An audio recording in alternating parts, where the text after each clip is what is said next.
Hey, what's up, everybody? Sorry about that. I don't know what happened. You know, StreamYard is so reliable. But yeah, so welcome back to On the Town with Tanya. Yeah, we are closing out Foster Care Awareness Month, and what a way to close it out. Today and next Sunday, actually, I have guests who lived the foster care experience firsthand. And this is our mission, making it a better place for every child in the system today by sharing resources, real stories, and real hope. So please share this episode for us. Someone out there needs to hear that former foster youth or is out there, not wondering, what to do or know how to thrive. So there's many of us out here who are thriving, and that, you know, we're doing that. A lot of us are doing that with faith, is what I say. So we have to learn to teach the young people, to use their gifts and put them into action. Without further ado, let me get into it. Let me introduce today's guest. Today's guest was born the oldest of six kids. He faced challenges most of us can't even imagine and turned every single one of them into fuel. He is a former foster youth and a trauma survivor who went on to perform professionally for 45 years, graced the stage of Las Vegas, toured internationally, climbed the ladder in corporate America as a senior project manager on multi-million dollar projects. He has survived open heart surgery and a heart attack, became an ordained minister, wrote two powerful books, and dedicated his life to pouring hope into young people who need it the most. He's a songwriter, a recording artist, and an Elvis Presley impersonator, Hall of Fame inductee, a motivational speaker, the founder of Aging Out Academy. You should check that out on YouTube. And he's living proof that your story is not over. Please do me a favor, everybody. I want you to help me. Today's guest, very special. Give it up for our guy here, Danny Vann. Hey, Yes. Danny. Awesome. How are you? Hi. Thank you. Thank you so much for joining us today. I appreciate you. Oh, it's a It's been thrill to be here.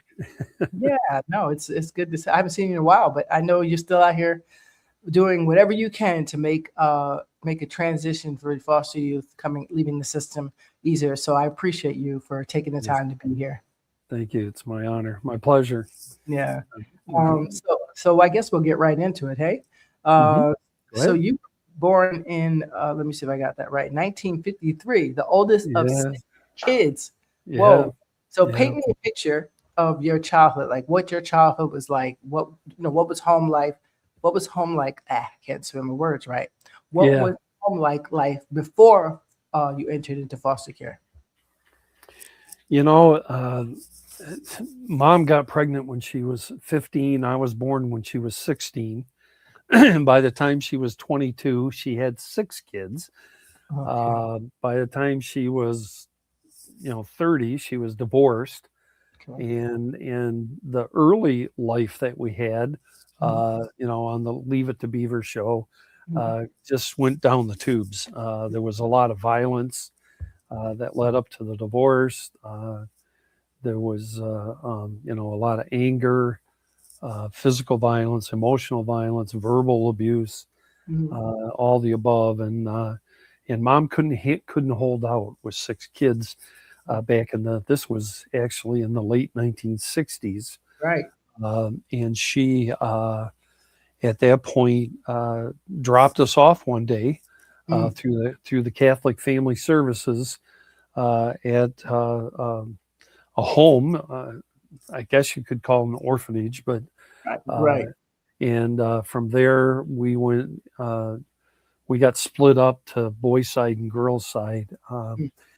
Prior to that, we went through all the family visits, where we were pawned out because there were six of us.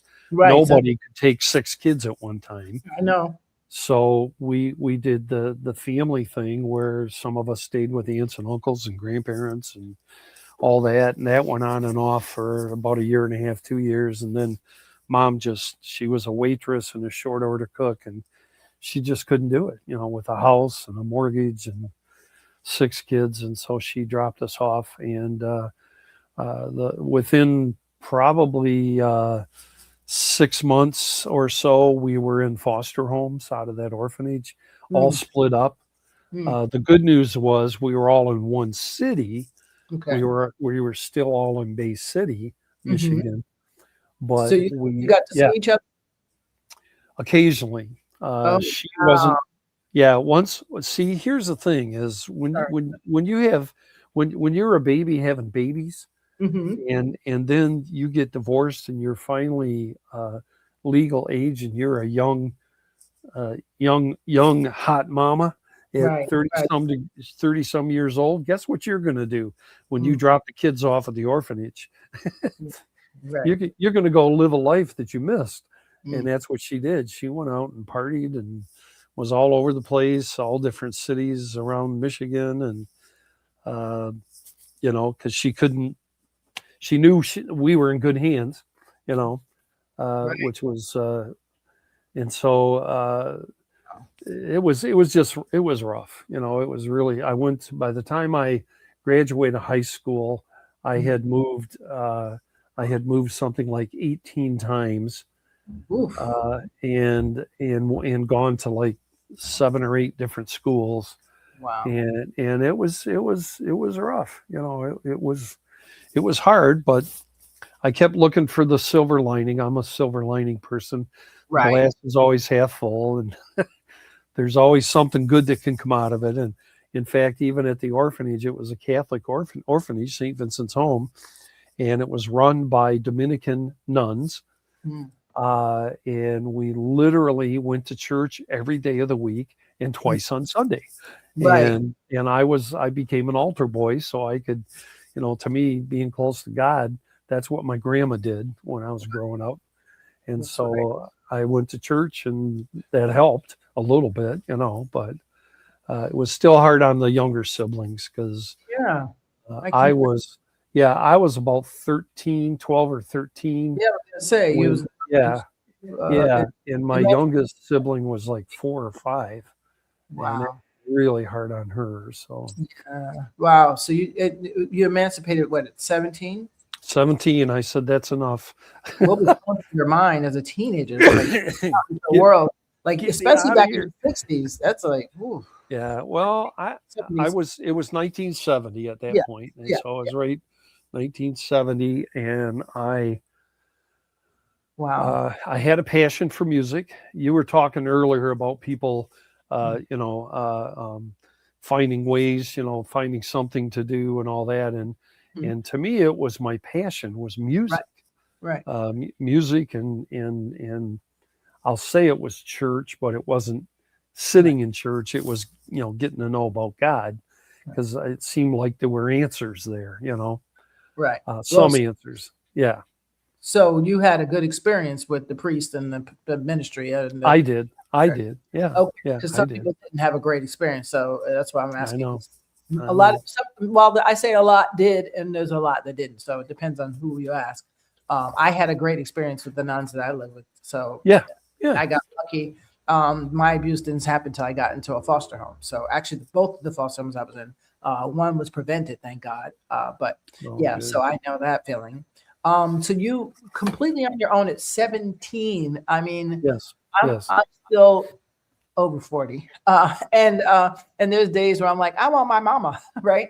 Because with the world, it's just like you just need that person. So how did you navigate just totally being on your own, and then starting a entertaining career at just 16 in the music? I Yeah. mean, if that was Yeah. today, oh my gosh, you'd be dealing with the Diddies and all them people, Yeah. to Yeah. in Yeah. the world. They were around back then.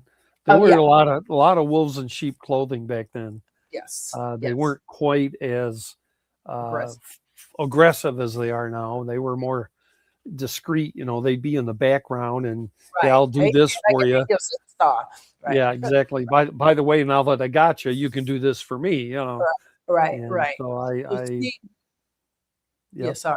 Do you think that because, and this is the off the record question, do you think that because you were in foster care at such a tender age, that helped you avoid I'll call it monsterish people as opposed to had you had never been in care, you wouldn't have been as in tune? Yeah, I have to say that it does give you some sort of street smarts about, something doesn't seem right. Hmm. You kind of look at it with one eye and then you kind of watch, and maybe you'll throw out a couple of test questions or a couple of test situations. Right. And if people don't answer the right way, then you're kind of going, yep, that's what I thought. Okay, I'm out of here.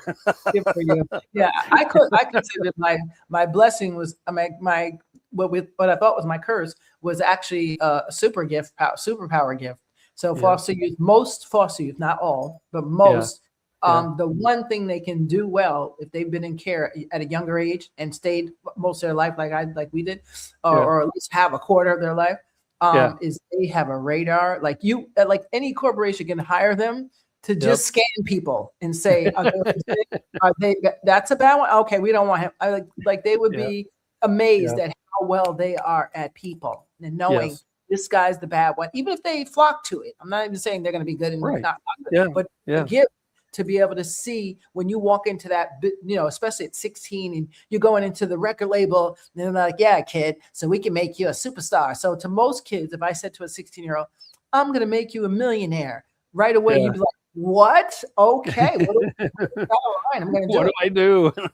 But you, as a former foster, probably your first thought was, and what does he want? Yeah, Right? Because yep. you know that nothing's free, right? What So, do I so have to do? Yep, yeah, yep, there's a superpower to that. And if yeah, foster youth learn to, hey, wait a minute, I do have an instinct like nobody else does, and yeah, it's a gift. It's an actual gift. yeah. So, how did music show up for you during some of your hardest times? Music was that steady thing that I could always do. Mhm. and and people ask me a lot of times in my career, when did you know you sounded like Elvis, or when Right, did you know you looked like Elvis on stage? And my answer has always been, it didn't matter. I just right, knew that's what I wanted to do. right, Period. This is right. what I wanted to do, and I was very fortunate to have people around me that helped me get to the next step, you know. Yes. And Yeah. so I was always looking for people. In fact, I always carried my guitar with me every place I went, Mhm. probably until I was 30 some years old. My guitar was always with me. It was in the back of the car, it was in the kitchen, it was in the break room, wherever I was, because back then you never knew who might know Johnny Carson. Stay ready. You can stay ready. You don't have to get ready. That's what they Right. say. So Right. Or in this case, in this day and age, you never know who might know Simon Cowell, you yes, know. And yes, so he Johnny Carson was the Simon Cowell of our age, and you yeah. never know, so I was ready to whip out my guitar and sing a song for anybody anytime. And Wow, that's amazing. yeah, and so that was what it did for me. It also gave me a sense of accomplishment, because unlike a lot of jobs, Mhm, when you sing a song for an audience, mhm. usually you get a reply, you get applause, you get Instant, comments, you get whatever. Every instant. once in a while I got booed, but Right, right, right. I actually heard the what's this church song that you did? That's is very popular when you did on YouTube, and I wanted to play it, but I wasn't sure if I get cited for it. That's why I didn't play it. oh, But oh, where can I tell people? Just tell them to go to YouTube and yep. type in Danny Van. Danny Vann, two N's in both names. Yep, Danny Yes, two Vann. ends of both And names. Just go to YouTube and type it in. And what's the name yeah, of the song again? are you Uh, saying God is which everywhere? The one I wrote, or no? no, the other one, this famous hymn. How great thou art. Yes, Yeah, how great thou art. Yeah, yeah, yeah, yeah. yeah, That's the one. yeah. I mean, that was really good. That was really good. Thank I you, was like, thank you. wow. I I mean, I practiced that for years, and I sang it for years. I actually, in my rock and roll concerts, I would end the concert with "How Great Thou Art," wow. because that was, people don't realize that Elvis only won 3 Grammys in his whole career, and all Yes. 3 of them were for gospel songs. Huh, wow, really?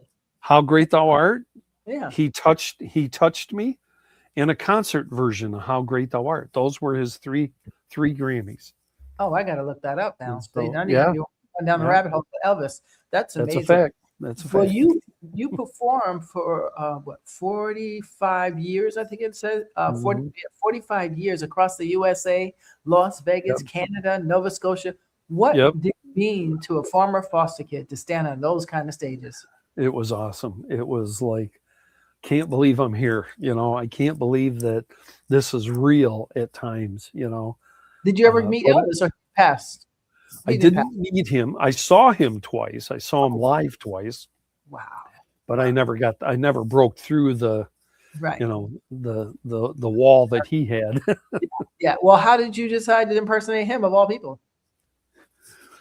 Mom was a big Elvis fan when I was growing Oh, up, and when we went to the grocery store, it was always a big deal to go over and buy a new Elvis vinyl, a new album, or all the movies were coming out in the 60s, mm, and mm. so it was a big deal. And so I liked the music, I liked the persona, the whole thing. It just and I enjoyed it. And so it was like, that's what I want to do, Wow.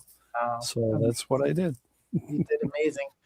So you also and guys, we say all this. I tell all this history so that my former foster youth, if you're watching, you can get a context of who Danny Right. is, how he knows so much about what he knows. So all those things add up to when it comes time to helping foster youth. It comes to experience and wisdom. So that's why I'm mentioning these parts. Been there, done that. Worked at the Dairy Queen. Worked at We did it the all. the You have to. dishwasher at the restaurant.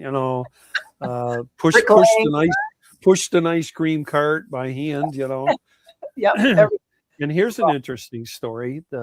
Don't think that just because your siblings are separated from you that you can't make a difference.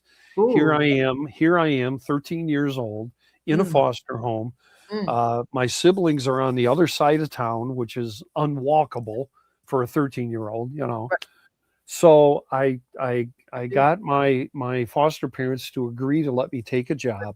Mhm. I pushed an old-fashioned ice cream cart where you ring the bells and walk, you know, and I sold ice cream all summer and saved my money, and I bought used bicycles for my brothers and sisters No so way. that we could ride our bikes to see each other. Oh, wow, Danny. So No, you wait, can make a difference even though you're locked into a foster home. that is bravo to you because Thank you. most siblings, as you can attest to this, most siblings when they get split up, Lord help us. The agency Yeah. has once a month set up plans. I mean, I used to see my brother all the time. I don't know. It felt like once a week to me, but it probably wasn't. Yeah. But then one day they said, "Oh, we're gonna see. This will be the last time you say goodbye to him. You're never gonna see him again. He's gonna adopt it off." I was like, "What? How do you take my brother like that?" So I Yeah. was really ticked about that. But they Yeah. separated me from my sister, and me and my other brother stayed together. Because as I found in my records, I was like, I will never breathe again if you take my brother from me. Like that's the Oh, last thing. I gotta yeah. keep Yeah. this. Like it's my baby brother. Like what are you doing? You already took the other baby brother. Yeah. But Yeah.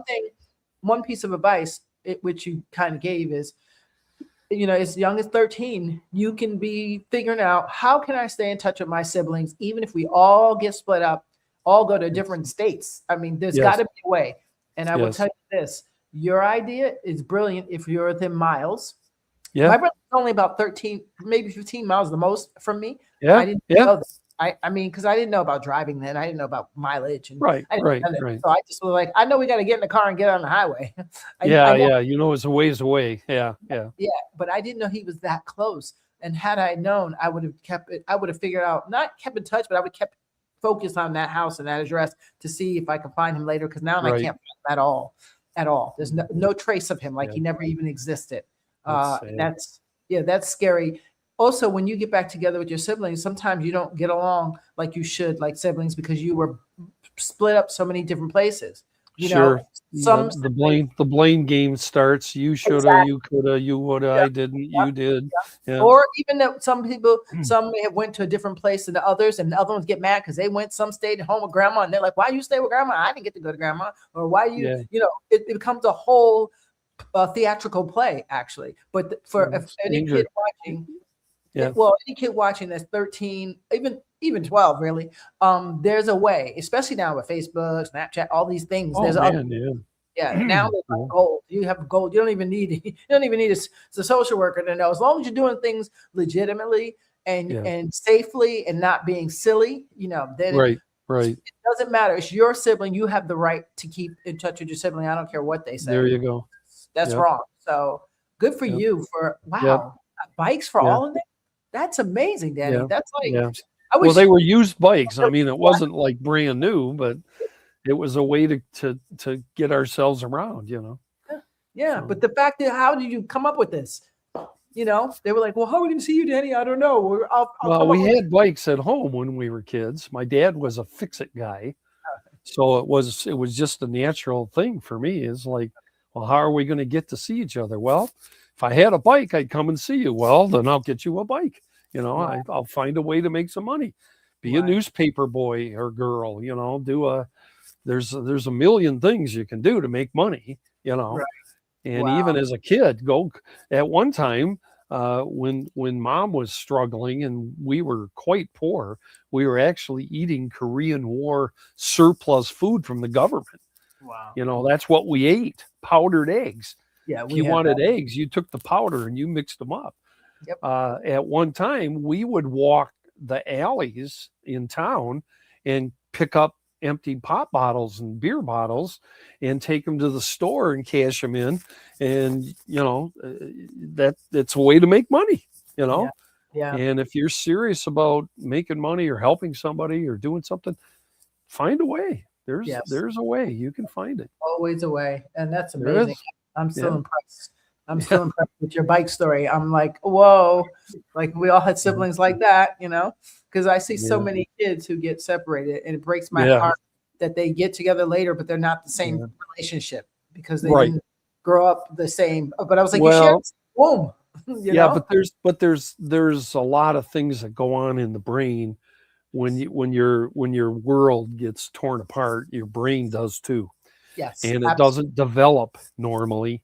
No. And that's a whole different path we could go down. You could Yes. do a whole series of That's programs on that. another But show but of yeah, the but trauma. don't hold it against somebody if they aren't quite right because their life wasn't quite right. So how can you expect them to be normal when their life was not normal? That's true. Have So compassion. whatever normal is, that's another. Yeah, exactly. What is that? Well, Yeah, that's amazing. I can't believe that you at 16 figured that part out. You know how many of us try to rack our brain like, I don't know how to keep in touch. I don't even know what that was. They didn't yeah. have pagers or Instagram. They didn't have No, nothing. So no. you aged out or left when I had just got in. And you said 71? Yeah, I just 70, went. 70, 71. Yeah. Yeah, Yep. so it was you were leaving and I was going in, which is Yeah. crazy. And it was different back then. But it's funny that a lot of things now, the good thing for the youth now is that things have changed. That if you really, like you said, if you really want something, there's nothing you can't do. You want to go to That's college, right. somebody will find the money. There's a That's scholarship right. Oh waiting. man. Yeah, That's waiting. a good segue into how many resources there are now and Okay. how many organizations, how many benefit organizations there are that are wanting and willing to Mhm. help kids that haven't had the breaks and Yes. and have struggled to just survive. Yes. And so there's hundreds and hundreds and thousands of organizations that are out there. And Yes. and let me jump in real early and give you this Oh, little okay. tidbit that to me is a updated secret to the things you and I have talked about before. Okay.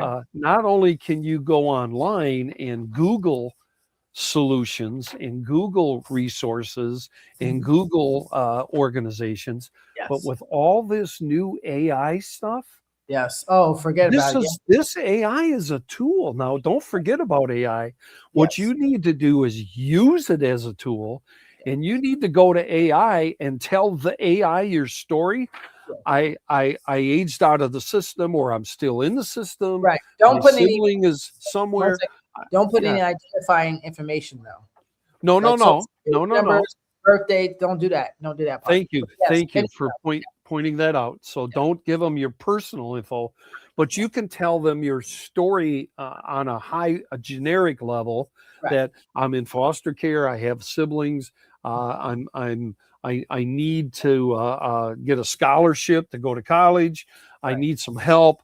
What organizations help foster youth or former foster youth or ward of the state? Right. And tell them your People. area, because that's another Tell thing. them what county, what city, what state, and this Come up with a whole- AI will go out and find opportunities for you. Now, it doesn't do everything. No. You have to click the links. You Right. have to make the phone calls. Right. You have to do some of the effort, Right. but this tool is incredible. It I can do will a say, lot. yeah, AI for that. I mean, even though it's still killing, the data centers are taking up and taking people's homes away and, killing our water source. But with that being said, it's already here and ain't much we can do about it. I mean, it's a scary thought. The more we use it, the bigger the beast can become. So it's a catch-22. But in the case of foster youth, you are the one. You should be Yes. using it for your advantage. The thing about foster care when you're aging out is you have to know every last resource because you never know when you need it. Yes. So you have to be ready. Yeah. Adults, counselors, teachers, policemen, firemen, whoever else deals with foster youth in some capacity, jail, whoever. If you And want here's to a segue. Yep. That's right. Yeah, if you want to help them, have a resource. And if you don't have one, like let's say I don't have one right now, but guess what? I know who I can call right now for anything. A kid needs money for school. A kid needs a new uniform, whatever. And Danny Vann is one of my major resources, but because he knows if I don't know, he knows, or he knows who knows. Yeah. So yeah. And you can go to my website, dannyvann.com. It's just like it's spelled, dannyvann.com. And there's all kinds of links there. There's an aging out guide there that walks you through some of the processes. And I'll tell you what, there's no excuse anymore.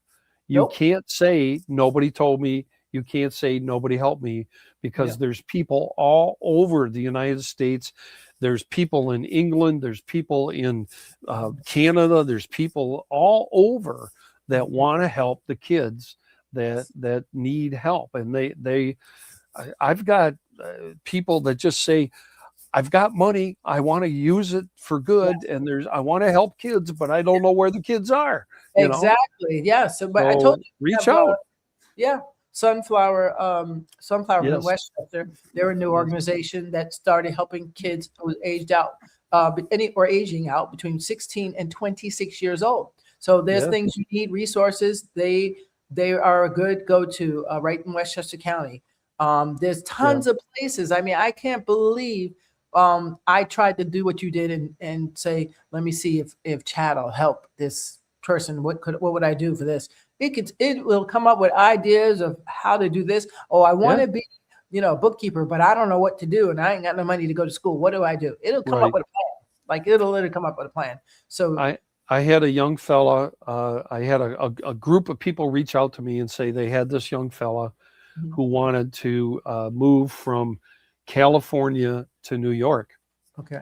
And he wanted to become a lawyer.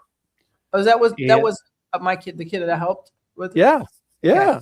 Okay. I won't mention no names, but yeah. Yeah. Well, no, we're not going to mention names, but I'm just telling you that we made a few phone calls, and within 10 days? Yep. Had the bus money, had everything. He was in New York. Yep. And he was staying with people who had him a job lined up to be one of the paralegals. Yes. So he was in a lawyer's office, So there's people waiting to help and wanting to help. So yes, you have to tell us. You have to let us know. You can't be shy. You can't be all scared to ask, all shy and timid. You have to be able to say, hey, I don't know what to do about this. Can you advise me on this, please? There's tons of people. For every one person that says no, 25 will say yes. So let's go back to when I'm 17 years old, and I'm at school 100 miles away from my birth home. Ooh. Okay. When I emancipated, I literally got the heck out of town. Okay. And I went 100 miles away, and I went to school. I found there was a family that took me in, and I went to school, and things didn't work out. You talk about having that sense about something ain't right here. Excuse me. It turns out that the dad was trying to hook me up with his teenage daughter because she was a singer. I did Elvis and she did Tammy Wynette, and he saw dollar signs, right? Wow. And so he's trying to get us hooked up. And Uh-huh. I'm going, something ain't right here.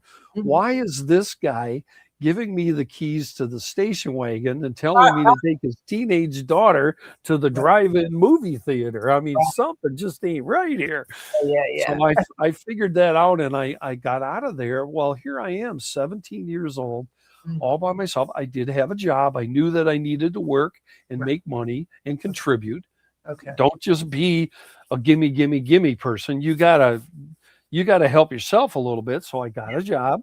I Okay. was at the local ice cream parlor and I had money and I got myself a hotel room above a music store. So I'm close to music, right? And I was in this hotel room and I kept going to school because I knew I had to get a diploma. Mhm. And all of a sudden, 17 years old, living on my own in a hotel, Mhm. terribly lonely, very depressed, right? And next thing I know, the principal calls me in his office and says, I heard you don't live with the family anymore. And I went, yeah, I'm on my own. He goes, well, what are you doing? I said, I got a job. I'm paying my rent. I'm doing fine. You know, he says, well, in the state of Michigan, if you're a minor, unless you live with a tax paying adult family, What? you cannot go to school. What? He was telling me I couldn't go to school anymore because of my situation. And Mm. it's like, now what am I going to do? You know, he says, but I'll tell you what, since you've been here, you've been a good student, you've done good things, you haven't gotten into trouble, blah, blah, blah. He says, let me ask the staff.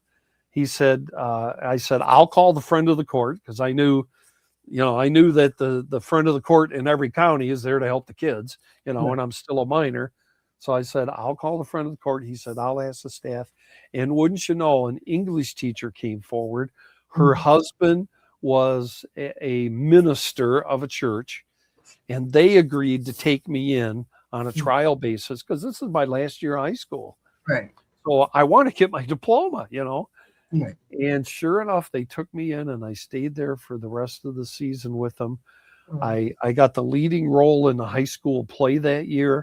I was in the choir. I was in the music theory class, and I wrote a song that was selected to be performed for the whole school in an assembly. Mm. And I graduated on the National Honor Society Wow. from Cadillac Senior High School. Wow. But I Cadillac. had to fight. It wasn't easy, people. I had to fight for it. You know what I'm saying? Yes. And there were challenges, but I called out to God. I called out to the principal, the teachers, to the friend of the court. I called out to anybody that would listen. Help me. Yes. You utilize your resources. A lot of That's people, right. they stay quiet or they say, oh, well, I can't have that. I can't. You can have anything you want. It's a Yes. matter of setting it up and letting people know what's needed so then we yes. can address those needs. Because the So- worst scenarios, they'll say, I can't help you. That's the worst Right. scenario. Then you Yep. just go to the next person. Yep. Keep looking. Yeah. Next. Yes. So be Yep. encouraged. Yep. Seriously, be encouraged because Yes. there are answers. There always is answers. And Absolutely. no is not an answer. No, absolutely. And I was just saying, the foster kid motto is we never give up. That's right. That's the foster Absolutely. kid. That's what me and my brother It is. say since we were Yep. little. We never give Yep. up. So you can tell us Amen. no. No to us means, okay, we got to try another way. Next. Yeah. Next. Okay, next. So you've done quite a bit in your life. But a lot of foster kids, I think we end up moving around job to job, whatever. But you actually also rose to supervisor at the Yes. Speakers Bureau and senior project manager in corporate America. Yes. How did you navigate the professional spaces when you had no traditional family Right. foundation behind you? Yeah, well, I made mistakes. We all but honestly, the good things that come out of the bad things that happen to you. What I mean by that is because my dad wasn't around for a lot of my developing years, Mhm. I had to be the dad of the Mhm. house because my mom was working, Right. and I'm the oldest of six. So I'm the big brother, I'm the caretaker. Mom bragged that by the time I was 4 years old, I was changing diapers. Mm. So I learned to be a caretaker very young, which means Yes. I learned how to steer the flock and to bring things together and to solve problems and all that kind of stuff. And those are the things you need when you're working in corporate America. You're given problems, you have to solve them. You're given tasks, you have to complete them. Mhm. Somebody messes up, you have to help fix it and cover up or whatever you got to do to Really? survive. Yeah, Right. Yeah. it's survival. So, Yeah. I mean, and plus I took a lot of training. I was open to being trained. And so I went to a lot of training and I learned a lot of things. I made mistakes. I did things wrong, but it worked out. You just keep trying. That's amazing. Yeah. Amazing. And so, what was and I know this is going back to Elvis impersonation again, but what was do you have a most noted moment when you did your Elvis impersonation, like the most you had for audience, or the 15 minutes and you felt like this is the moment, this is I've been waiting for all my life? Oh Because man. that's, yeah, yeah. Yeah. There was quite a few of them, but I Oh, gotta say that I think one of the biggest ones was when I finally was able to do a concert in Detroit, Michigan at the Royal Oak Music Theater ooh, for what would have been Elvis's 50th birthday. wow. He died when he was 42, so this was like 8 years later. And I headlined a concert there. Over 2,000 people, close to 2,000 people, came to that concert, and we did a big production. And uh, the co-star of the concert was the guy who actually wrote Heartbreak Hotel for Elvis. Mm, His name was Tommy Durden, and he lived in Houghton Lake, Michigan. So he was maybe 120 miles from Detroit. mm, And he came down and we performed Heartbreak Hotel together on wow. that stage.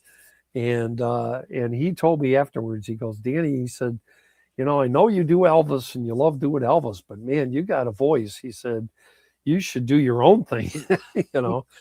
And Mm, that was really a moment, that here after all those years, I got to actually perform with someone that was part of Elvis's history, wow. and knew him so well because he knew Elvis really well Wow. and That, complimented me like that. So that was great. that's amazing. That's Yeah, well, dream come true. exactly. And to accomplish that after foster care and moving around and trying to make things happen, it's just a double Yep, blessing. And it yep, shows that perseverance always yep, wins. Oh, yep. well, excuse me. Perseverance with activated talent always wins. Yes, That's yes. what I say because And we all and have talent. well, we do. And what you need would what I would recommend, I'm not telling people what they have to do, but Right. if you have a passion, Mhm. like look at Simone Biles. She Oh was in God. foster care. Look what she's done. She Yes. has a passion for gymnastics. Exactly. There are so many others. I've got an There's tons. article on my. Davis was adopted. You have so Yes, many people. there's You have there's Bro tons and DMC. tons. What's his name? Daryl from DMC. He was adopted. Yep, You got tons of people that were either in foster. Eddie Murphy and them, I think didn't they go into foster care for a little while, yep, something like that? yep, yep, So you yep. got those people all activated their gifts, and we all have them. It's just unfortunately when you don't have parents who are breathing life into you, that's when it could be stuck behind a wall somewhere, and so you don't Yes, really get to it. And some people right. die never getting to that gift that they have. God gave us, I believe, God gave Yeah, us all some gift that nobody else can do, like yes, we do it. We just never get to finding what it is. And that's why it's important for your toddlers to be doing many things, drawing and right, music and right. instruments, because you find it right away. As a mom, you'll know right away. Wow, my kid plays the piano unlike anybody Eh, else. Right. Yeah. I didn't There's right. yeah, there's a test on my website Oh, and that's it's right. a career test. Okay. Okay. And I took one of these when I was in high school. Yes. And so Assessment. now yeah, go ahead. Yeah. Yeah. No, no, I'm saying it's called the career assessment. That's great. There you go. Yep. And when I took it in high school, it said that I would be good at logic and I would be good at computers. Well, I was a Wow. musician. I wanted to be like Elvis. I never thought I would get into computers. Never entered my mind. Yeah, but think And about yeah, think about computers and think about instruments. I think it's very similar in that yeah, you are programming stuff in yes, your head, numbers. Yeah, yeah, just a yeah. different But way. here's the point is if you don't know what your passion is, if you don't know what your gift is, or you don't know what you want to be when you grow up, right? Mhm. Take one of these career assessment and look at it. Look seriously into what it says you are naturally gifted or you are good at, right? Right, Even if right. you don't think you want to do it, at least it's good to know I've got this in me and maybe I'll try it. You know, Yes, yes, if nothing else, you could do it if you're good at it. You could do it to make a living. And then yes. what I did is I worked in corporate America by day and I put my cape and my sideburns on at night and went and did Elvis. Yo, I Teddy did Vann. both. I had both, you know, Yes, and that helped me do both. that is amazing. So yeah, Yeah. so So, don't count yourself short. yeah. So, guys, you can go to dannyvan.com, two N's, both of them, and do the assessment. Even if you weren't a foster child and you try to do the assessment.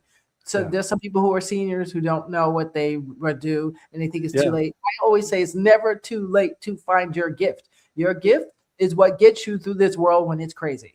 Grandma Moses, 80 years old. Wow. She Mm. started painting at 80 years old. 80 Yeah, years old. Look at that. Jesus. yeah, Oh, that's amazing. yeah, That's yeah. amazing. So you're That's never too old. Yeah, Ernestine started working out at 50 something after her sister passed from heart thing. Yeah, And she was like, I just knew I couldn't keep living like this. And now she's yeah. like number one senior weightlifter in the world or something. Look at the Yeah. Boyles gal. What's her Suzanne Boyles or whatever? I Oh, mean, here yes. she goes on America's Got Talent, and she's a world famous singer now. Nobody knew her name There's 20 so years many ago. things. So Yeah, many things. I mean, there was a woman, 80 something years old. She was a model and she started from Instagram. People was like, she's a cute grandma. She can dress really good. And they saw her and was like, you really can dress. She became a big model.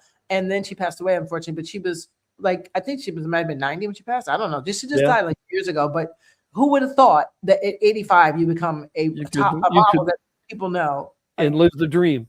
And live the dream life. I mean, even though it's packed within like 6 years, 5 years, but who would have thought that, like, I'm too old to model? No, actually, right now is the time for anyone over 50 to be trying modeling that has a. Absolutely. Yeah. So Absolutely. anything, whether it's singing, before I Right. die, I'm going to record an album There before you I die. go. There you It might go. be 80, the 80 Yeah. years, but I'm going to do it. So you Yeah. don't set limits on yourself and don't allow society to set limits on you just because of your age.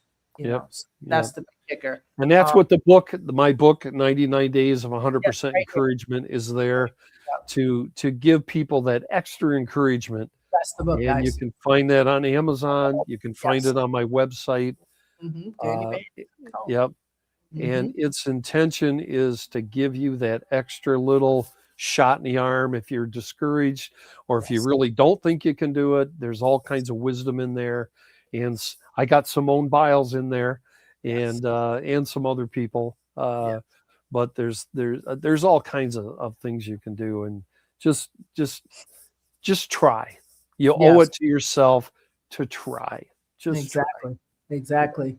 Well, another thing I know that happened to you, and you bounced back again. You had open heart surgery, and Yes. then a heart attack 15 years Yes. later. Now, Yes. how did those two moments change the direction of your life and your sense of calling? Well, when I had the open heart surgery, I was 45 years old in Wow. 1998. Oh, okay. And uh, my dad had died about a month and a half or 2 months before I had the open heart surgery. and Oh, he wow. died from a massive heart attack. Mm. Uh, so what that did was have me look at things more seriously, and what's really important is what that does to you, Rest. is it has you reordering your priorities. Uh, Hmm. but music was still very important to me, but I made a bit of a shift and I started doing Elvis gospel concerts Hmm. after that open heart surgery.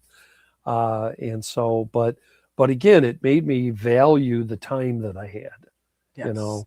And so I did many, many things after that.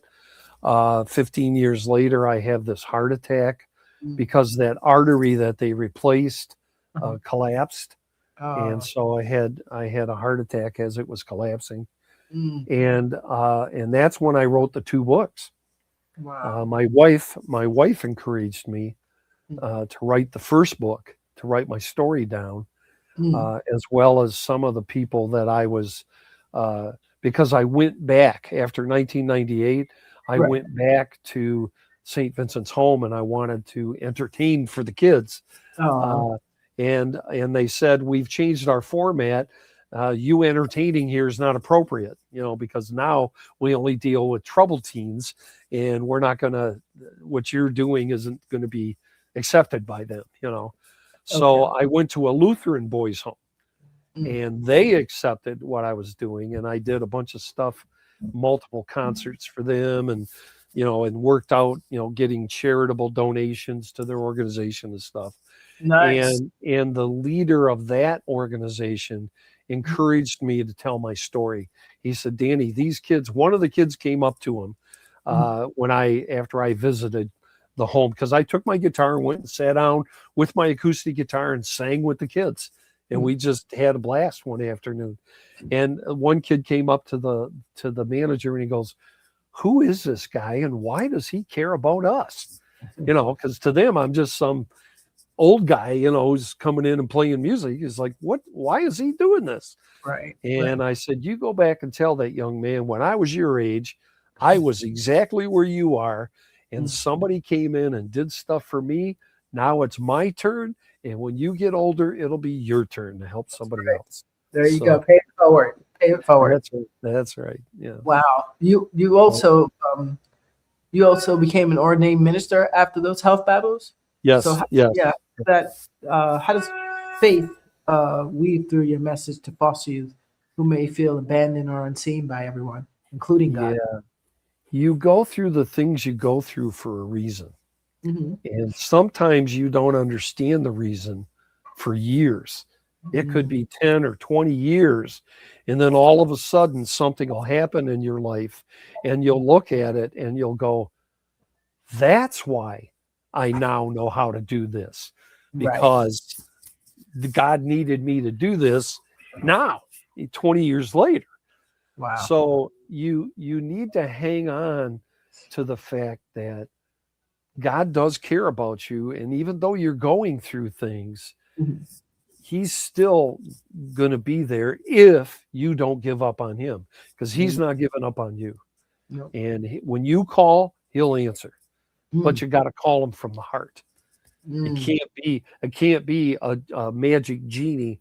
Hey, God, give me a car, give me a house, give me a girlfriend. It Mm. can't be like that. It needs to come from your heart, and you Mm. need to genuinely want to work toward making your life better and your faith better, and moving in a better direction, because anger and revenge and pity and all those things, those aren't from God.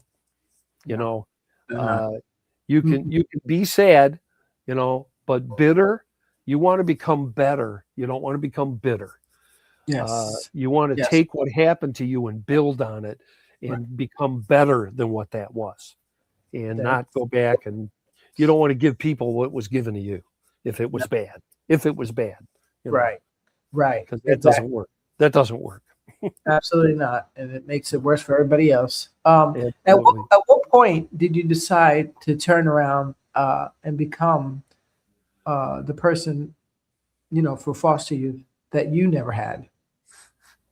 Well, I got to tell you that all through my adult life, Mhm. I always did benefit concerts. I Mhm. always did charity. I always did shows. I would come and sing for a family if they had a tragedy, like there was people that their homes were burned down, and I would go sing for a benefit to help raise money to restore their family or whatever. So I've always done that. And what happened is after my heart attack in 2013, Mhm. my wife encouraged me to write that book. And as I was trying to get that book out to the public, I ran across Dr. John DeGarmo, Oh, who yes. was the Foster Care Institute, Mhm. and and I saw what he was doing, and I thought he's a person who could help leverage my story again, going back to the Boys Lutheran home where the director said people need to hear your story because it will encourage them. Right. They think there's no hope. They think just that their life is in the tank, in the trash can, but it isn't, because people like you have made it through, and look what you've done, and that encourages other people. Right. So that was when I met Dr. DeGarmo. I saw him on a TV show, on a news conference, talking about helping foster parents and encouraging them, and I Mhm. thought, well, somebody needs to encourage the kids too, Yes. after they get out, because Yeah, getting out, a lot of times it's kind of like people cut the tail off and you think, now what do I do, and exactly. so that's when the two came together, and I decided that it's time somebody was there for the millions of adults that are out in society now that have been wounded, Yes. in their lives and in their brains, because of all the trauma they've been through. And so it's like somebody's got to help these people. And that's when I decided not to only help the people that are currently in, but the ones that have gotten out that still haven't dealt with all their True. ghosts and demons, you know. Yes. Yes. So that's Absolutely. what the 99 days of encouragement's about, and Yeah. that's what my autobiography is about. My journey in the shadow of the king. Mhm. Both of those are on my website. They're on Amazon, and Okay. and they're there to help you. Okay. So Wow. help yourself. Help Wow. yourself. Yes, please do check out Danny Vann's website, dannyvan.com. So tell us about the Aging Out Academy. What exactly? Well, once again, as I was working with Dr. DeGarmo, Mhm. it became obvious that there's a lot of kids that as they get to Mhm. 16, 17, 18, 19 years old, they're Mhm. lost, because now all of a sudden the system says, that's it. No more handouts. Yep. You're done. Yep. Have a nice life. Yes. And and they're cut off. Clip that. And the foster home says, well, we're not getting any more money for you. So you graduate high school, have a Yep. nice life. Yep. Bye. And they Bye. say goodbye. And it's like, what? you know? And And imagine so that. Yeah. yeah, I can't imagine that. You know what I'm saying?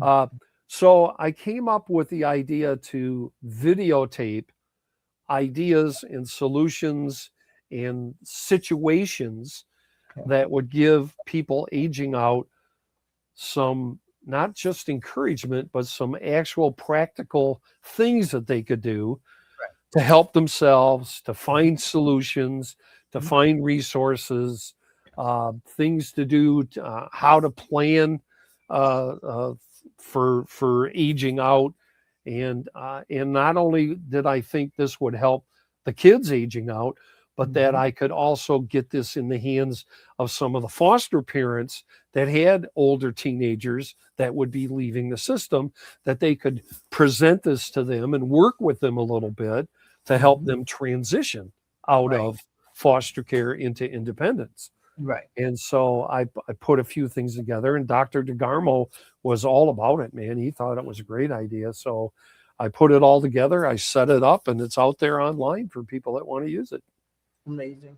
Amazing. Yep. And that is such a need because when you age out, the one thing that now it becomes the biggest burden is now you have to feed yourself and find a place to sleep that's safe. Yep. Yep. So forget everything else. We don't care about the job, about nothing else matters, because if you don't got a place to stay that's safe, you can end up in traffic rings, which a lot Yep. of foster kids usually do. Yep. Not Yep. usually, but I'll say a lot do. Yeah. And Too I've seen many. that. Yeah, I've seen that firsthand. A lot of them end up with, I call them low level thinking friends, so they end up in trouble in Yep. court, Yep. and Yep. or they end up just never finding out who they really are, so they end up Yep. miserable and then have to deal with not just their trauma, but the other psychosis that come up from being depressed, from not Yep. getting, you're supposed to do something better, but you don't know what that is, and no one Or ever how to helps do it, how to Yeah. get there, who do you, yeah, it's all Yeah. there. Yeah. You become super, you're not even yourself. You're not even yourself. Yep. So everybody Yep. who's listening who deals with foster youth, aging out youth, you need to be on call. You need to go to Danny Vann's site, and you need to know that site so well that you could say, oh, wait, I remember he posted something about a scholarship. Oh, I Yeah. remember he posted something about a place for people to get food if they need food. Like, you have Yeah. to know Yeah. that well. I mean, I personally think if you're a counselor or social worker, you should already have those resources. But in case you don't, And if you don't, there's yep. former fosters that know how to make it happen and know how to Yep. find. Yeah, Yep. you got to do the work. Some people don't want to do the work because they say, I don't get paid enough. Well, first of Yeah. all, not everything's about money. That's first of all. Okay. Well, but you do- are burned. You get burned out after a while. I got to give them. That's I got to true. give that to them, as they've been overworked, underpaid, understaffed, and it's been going on for so long. And your heart can only bleed so much for so long before you run out of blood. And you That's run true. I'm out of. not saying that they have to, Yeah. I'm not saying that I'm Yeah. going to penalize them because they But don't know. here's some help. But here if I is some help. Yeah. Yeah, if I know a kid in my class is a foster and aging out or has some issue going on, I'm going to Right. try my best as whatever I can without burning myself out. You're right. Right. To Yeah. see Yeah. how I can assist them or get somebody who can assist them. That's You right. know, Yeah. because Yep. resources is everything. And that's what I wanted to help with. And there's other organizations, like out in California, it's called Just in Time. Oh yes, There's the one in New York and other places. yes. And I'm looking for the name of it right now. I had it. That's the one on 21st Street on 10th Avenue. Yes. Yes. That's the one. Home. Home. Covenant House. Covenant House. Covenant House. Yes. Covenant House. Yes. That's the them very one. well. They're very Covenant good. So House. how you 21 and under, right? 21 and under. Yep. If you ran away from home, or you're a foster youth and you're aged out and you have nowhere to go, Covenant House Yes. is a good one. Here's the thing. Sometimes places are not exactly prim and great like we want them to be, but you got to be Right. thinking, am I going to sleep on the park bench, or am I going to be in some place with four walls with security and food and a blanket in that bathroom? Blanket and warm food. Yep. And then Yes. there's again on the website, there's just dozens and dozens and dozens of resources and places and people. Yes. So I think I'm winding down here. I'm Yes, very I'm almost thrilled. done. I'm almost Yeah, done. I'm Sorry. Yes, I thrilled know. to be I know able your time. to help. Yeah. Yeah. So, well, you described life hacks as a part of your speaking message. What are one or two of those that you wish someone had handed you at 17? I wish they would have helped me understand that you can't fix everything that's happened to you, Right. And you can't run back to the people that did those things to you. Ooh, that's powerful. Because those people are probably were broken because of the way they went through their lives. And what I've come to tell some of my family members who have still can't understand why my parents did what they did is like, you know what? If you wanted to get into dog racing and you bought a little Chihuahua and then took it over to the Greyhound track and tried to run it, it's not going to run it's a Chihuahua. It's not a Greyhound. You know, it's not a big dog, and you can't make the Chihuahua into a Greyhound. So you can't make a broken mom into a model mom. It doesn't work, you know. And And kids do it all the you time. can wish for it and you can hope for it, but it ain't going to happen. And Yes. so I tell people that, to me, home is where my heart feels safe. Mm, That's home. Okay. that's it. And if it was in a foster home and the people were being motherly to me or fatherly or big brotherly, I accepted that because I wasn't getting it anywhere else, you No, know? right. Right. And when I was growing up, because my mom had me when she was 15, when we went out, when I got my first guitar and she took me to the bars to play, to help her connect with people, she told me, "Don't call me mom. I'm your sister." Wow. What? So, I mean, I had it literally in my ears. I'm not your mom. I'm your sister, Mm, you mm, know? mm. And so Wow. you go out in the world and you want to be mothered, and you got to be careful, you know? Yes. You can't go back unless, and this is very rare, Mm, they have some sort of revelation, or they have some sort of a major change in their life, mm. and they come to you and say, I want to make amends. I want to change things, which 99.99999% of the time is not going Mm. to happen because Right. people don't Exactly. change. People don't change. Exactly. And I mean, I know you got to go, but just two more questions. But just a little small note on that is that a lot of times kids, we especially when we come from abuse homes or abuse situations, we end up trying to love those people and go back into those people's lives, further traumatizing ourselves because they haven't healed. So how are they really sorry or forgiven? You know, like, how does that work? So especially if you was abused by somebody Yeah. physically or any other Yeah. way, you Yeah. do not let your children go back to that very person that abused you. That's just doesn't Right. make sense. And give But them abuse. Yeah. a lot of Yeah. people do it. They've been, essayed abused by a parent or a Because they cousin, want to uncle. fix it. They put They them think right they back. can fix it. They think they can fix it. And Yeah, they and in some cases we blame ourselves. I must have done something wrong. right, And it's like, right, no, you were yeah, the kid. That was an adult. They should right, have known better, right. you know. They broke your trust. Exactly. Yeah. Well, I just got two more for you. I know Go you got to for run. it. Go for it. So Go for you it. wrote My Journey in the Shadow of a King, your Yes. memoir. What was it Yes. like putting your story on paper, and what do you hope readers take from that book? Oh my goodness. It was very eye-opening and very emotional. Mm, And I would encourage readers, mhm, if you can read the book, there's a mhm. lot of good stuff in there. The Okay, story of the bicycles is in there. The okay, story of me leaving, emancipating out is in there. okay. The story of how I navigated corporate America is in there. Because as you pointed out, I didn't have the background to go be a stable person, Right, but yet I figured it out. And so right, I give a lot of pointers in the book about mhm, what you can do if you find yourself in similar circumstances. right, So my right, idea was not to just tell the story, but to be a help, to mhm, give ideas to other people so that they could try and come up with solutions for their own problems. Okay. right. But it Wow. was a very emotional book. And one of the things that happened toward the end of writing it was I Mhm, realized that forgiveness was more important than reunification mm, as an adult. As an adult, if you're mm. still a child and you can be reunified, I encourage it if they've made changes, right? Right, right. But as an adult, it's more important to forgive. And part of that forgiving is dealing with your own anger and pain and Mm, loss, right? mm, mm. And then the bitterness and facing and walking through that to the point where you now start looking for understanding. Why Right. did they do these things? Mm, What caused them to think that that was a good thing to do?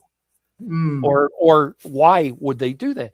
And I learned that my mother, when Mhm. she was, I don't know how old she was when it happened, but she was born at the end of the Great Depression, Right. and she was an unwanted child, number Okay. number Oh, 7 okay. of 9. Okay. And so when they couldn't feed the kids, Right. her Italian parents Mhm. gave her to their brother, Uncle Cecil and Aunt Marion. Mhm. And so when mom when they couldn't feed her, they just gave her to the relatives. Mhm. And so to her, that was what you did. When you can't feed your kids, you give them away. Right. Right. It makes absolute sense. Wow. It makes sense to her, but to the Right. rest of the world, it's like, how could a mother give away 6 kids? Well, she Yes. can't feed them. Well, Right. you know, to her, that was what you did. And I Right. didn't know that until I researched that book and went back into all those things and Right. talked to some of my relatives about what was she thinking? Is like, well, she thought that's what you do. You take them Wow. somewhere where you can trust that they'll feed her, they'll feed them and they'll clothe them and they'll take care of them for you, Oh, until God. you can get on your feet. Can you imagine? I can't even So imagine. that's But what I hope people get out of the book. The other thing I hope they get out of that book is the forgiveness comes when you realize that the people are who they are and you need to treat them like who they are, not who you think they should be. that's powerful. That's a hard one. That's That's a very hard one. You want yeah. them to be a good mom, but they're not. So, okay, mom, I'm going to talk to you until you get to the point where you cross my boundary, and Right. then our conversation is over, and I'll talk to you again sometime in the future. Right. So, uh, Now that, yeah, that's barring this for me, my cutoff is if someone abused you, okay, as a yeah, kid, I yes, have yes. I have no mercy on forgiveness for that one. You Again, choose to forgive again, unless yourself. unless unless they reach out to you and they're wanting to make amends, which Right. And even then, I'll take rarely the happens. apology, but we're not going to sit Cautious. down and have break bread and have a crumpets and all. We're not doing that. You gotta earn it back. Yep, Yeah. cautiously, Yeah. Well, cautiously. also, you can sometimes put yourself back into your childhood state by like you Yes, can accept the forgiveness, but by sitting with them and having dinner and just chilling out, there's no way it's not crossing your mind and you don't revert back to that person you was when you were right. 6 years old, 7 years old, So, being abused. So that's why it's actually unhealthy for you sometimes. And some yes, people get do it. Some people say they do it. And I was like, I find it weird that you could actually sit with someone that did that to you at yeah, 3 old. I yes, could see you yeah, were old. I mean, anything else, but right, sometimes right. I don't see it. And that's just me. So Well, please, there, whatever makes you happy. I'm just saying, for me, abuse is the cutoff. If you I, abuse me, it's different than you neglected me or that you yes, left me. I understand right, that can happen, yeah, but yeah, you abused me and yeah. physically or rapely. Oh no, there's no forgiveness for me. Well, well, Forgiveness of basics, but not of let's hang out. we had physical abuse, but once again, on my dad's side, that's the way he was raised, with the belt in the back of the hand. Right, right. But the other thing I would highly recommend before I have to go here, Okay. Oh, excuse me, I'm sorry. Yes. Okay. Sorry. Oh, okay. is the thing I highly recommend Okay. is if you can find a good, and in my case was a Christian counselor, but if you can find a good counselor, Okay. don't go it alone. Get Okay. someone, even if Okay. it's just an advisor or a family member that's solid. Okay. You can find an aunt or an uncle or somebody who has good wisdom, and understanding of your situation. Don't Mhm. go it alone. If you are struggling, get some help. Right. Get some help. That's Okay. in my book too. And Yes. and my son wrote part of the last chapter of the book He did. on forgiveness, because ultimately, even though I didn't want to, I wound up divorced myself. Mhm. And he was angry with me for things that happened. And when I had my open heart surgery, that opened his eyes. Okay. And he realized that holding a grudge, because in my case, I tried to come to him and make amends and tried to repair the relationship, Mhm. because I knew, but he wrote an awesome epilogue to my book, I can't wait. talking about forgiveness and how it's important before you lose someone completely to Right. have that time to work things out. So, Okay. I definitely want to read it. You guys definitely, you can hit me up after on where to get it. My last question for someone listening right now who's days away from aging out of foster care and is scared. what do you say to them first? What do you want them to know? Caseworkers, foster parents, give me one thing that you want them to know when they're Don't talking. don't panic. Mhm. Whatever you're going through right now is just the next step in your journey. Mhm. It's not the end of your life. Mm. Okay. There's help. Look at DannyVann.com. Look at me. Look at Tanya. Look at all the other people. We've gotten past it. It's Mm. going to be okay. That's right. It's just the next step in your Mm. journey. That's Mhm. why my journey in the shadow of the king was a journey. I started out with the king of rock and roll, and I Mhm. wound up wanting to be like the king of Christ, Christ our king. And Wow. so that was the journey of the king. It's okay. It'll be all right. There's all kinds of encouragement and there's all kinds of resources. Just Mm. keep moving forward. That's it. That's it. That's it. That's all. Yes. That's it. Well, thank you so much. I know you got to run off and I'll say goodbye. But I know you got to log off because I know you have some other stuff to do. I appreciate you Yeah. taking the time. Danny Yeah. Vann, thank you so Yeah. much for joining us. And we can find you on the YouTube channel, correct? Yes. On Yep. DannyVann.com, two N's. Yep. Yep. So thank you again. I know you got to log off. I'll just say goodbye to everybody. Thank you guys for viewing. To everyone listening who is aging out, who already has, or who is just trying to find solid ground. This one is for you. Danny Vann didn't have a roadmap.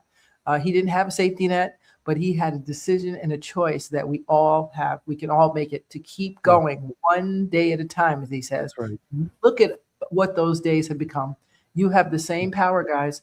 Your past is not your prison. Your story is not being written. And there are people in your corner, including right here every Yep. Sunday. I'm Tanya, and this has been On the Town with Tanya episode with someone who needs it. Please share it so someone who needs it today will be encouraged. Okay. And we'll see you next Sunday with another former foster youth who is now an officially in education, Dr. Kim G. Yeah. She'll be all right. So another foster who's gone on and got her actual doctorate. So big thank you to all of you, to our viewers, to Danny's viewers. I thank you for watching. Make sure you subscribe to his channel. We don't care about numbers here. We care about people. Get motivated, stay inspired, and we'll see you next week. All right. Bye, guys. Bye. Talk.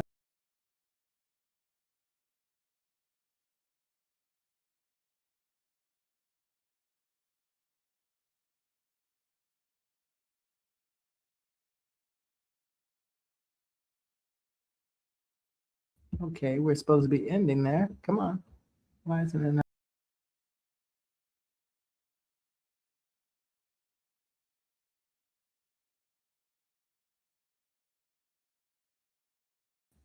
Okay, so go ahead, Danny. I know you got to go. I'll try to figure this one out on why it's not ending. I'm not sure, guys. Thank you, Joe. Thank you guys for checking us out. I'm trying to end the stream and it's not letting me.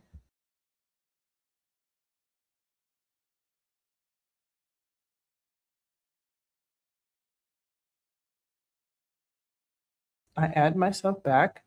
I don't know why, guys. It's saying it's not letting me end the stream. Play outro.